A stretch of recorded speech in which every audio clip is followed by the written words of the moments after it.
Hey everybody, this is Jeff Shannon with Inside Lacrosse Magazine. I'm here at Homewood Field today covering UNC's 15-11 win over the Johns Hopkins Blue Jays.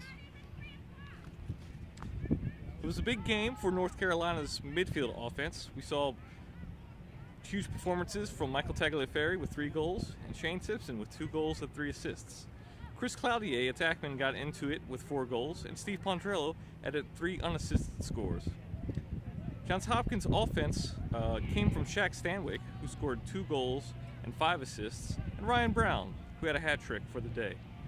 This game had 35 turnovers, including 8 by Hopkins in the first quarter, but it was a final run by North Carolina after it would be tied 11-11 in the fourth quarter that put them up for the win.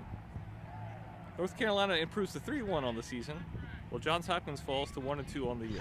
This is Caroline Darney in Charlottesville, Virginia, where the Cavaliers got a 15-10 victory over Penn. The Cavaliers had a 1-goal, 6-5 lead at halftime, but used a strong second-half performance, including winning 12 of 14 faceoffs to pull away. Penn had 10 goals scored by 7 different players in a very balanced attack, while the Cavaliers had Pannell and Lukovic with hat tricks and had 4 more players score 2 goals.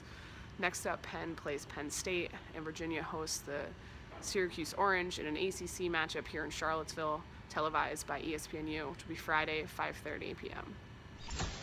Welcome back to the IL studio. I am Terry Foy, joined by Jeff Shannon. And in the lone top 10 matchup of the week, number 7, Yale, upset number 4, Maryland, 8-5 in New Haven, Connecticut on Saturday afternoon. And it was a impressive revenge-level performance for Andy Shea's squad as they got back a little bit of last year's first-round NCAA tournament loss, which occurred in College Park, 8-7, and ended with a controversial goal. Attackman Ben Reeves led Yale with 2 goals and an assist. Michael Kesey, midfielder, had 2 goals as well. Jeff, what do you think was the most significant outcome or significant factor in the outcome of this game? Something that Yale talked in the offseason was about improving their middle of the field, their midfield, the play there, making it more athletic. And I think you saw some of that come to fruition in this game. 5 of their 8 goals were scored from the midfield. You had Kesey with 2 goals. You had Raleigh Nathan with a beautiful transition goal there, which was interesting because they lost the ground ball game and they lost the face-off game in this contest. But you saw the legs come out to play and they're scoring from up top really come from that midfield, and that was the difference between them and Maryland in this contest. And the Terps were limited to 3 goals in the first 57 minutes of this outing. What do you attribute the Terps' offensive struggles to? A couple different things. They have a situation right now where Matt Rambo is playing X for them. It's not the ideal position for him. He's smart.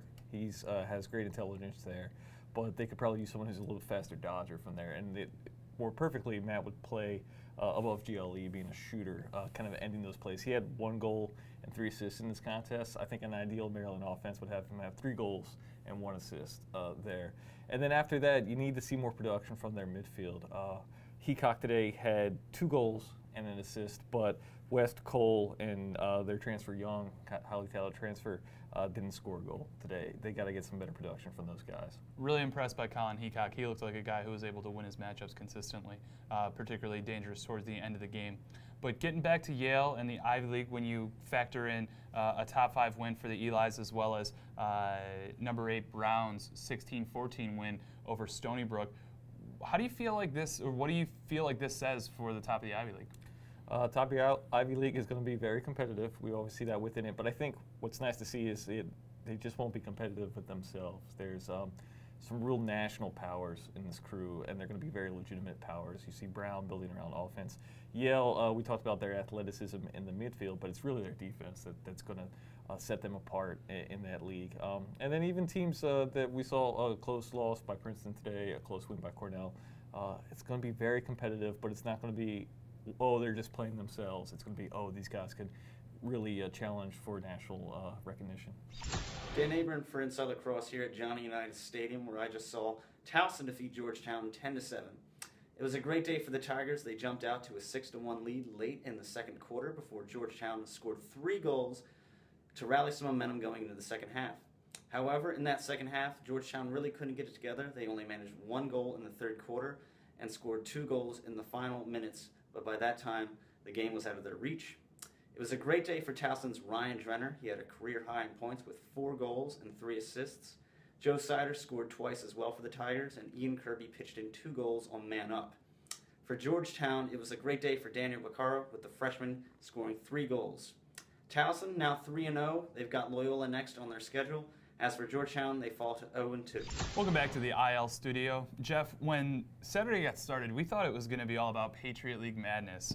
2 overtime games marked the early results as Colgate won 11-10 over previously undefeated Bucknell, and then Boston University took Navy at home to double overtime and then emerged victorious 11-10. However, Saturday goes on and we get 2 more overtime results. I mean, it really was. 4 overtime games in a day is a special day. Harvard topped UMass 10-9, and Hofstra topped Princeton 11-10. Which of those results do you feel like was most significant?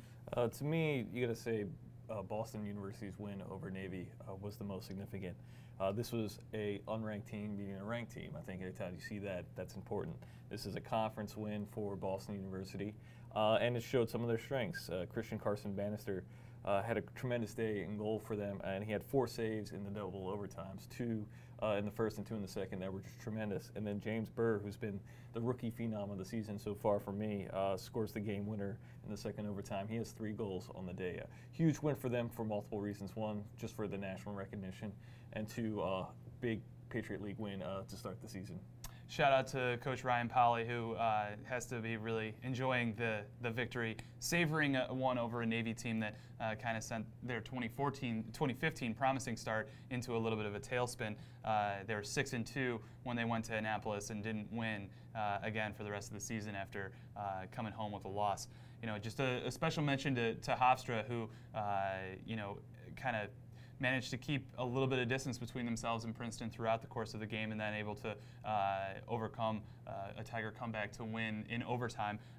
This, their second notable national win coming away from their upset of North Carolina last weekend, certainly solidifies the Hofstra's presence in the polls as well as in the national conversation going forward this year. Just an incredible performance out of JUCO transfer Josh Byrne, who now has 9 goals in 2 games. But again, an unbelievable Saturday with 4 overtime games. Certainly a special start to the season. That'll do it for the Epic IL Game Day recap. Gear up for the season with the brand new sequel head, ultralight otter mesh, and the sleek and stylish Gen 6 Dragonfly shaft.